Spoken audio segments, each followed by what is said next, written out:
بسم الله الرحمن الرحيم.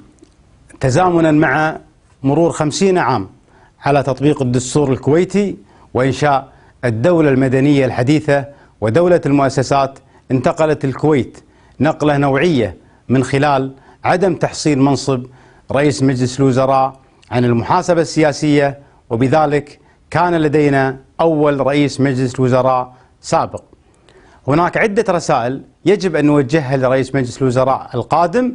أولها أنه يجب أن يستفيد من التجارب والسلبيات والأخطاء التي وقع بها سلفه. الرسالة الثانية أنه يجب عدم التوسع في توزير أبناء الأسرة الحاكمة لإبعادهم عن التجريح السياسي ولتقليل فرص الصراع بين وزراء الشيوخ.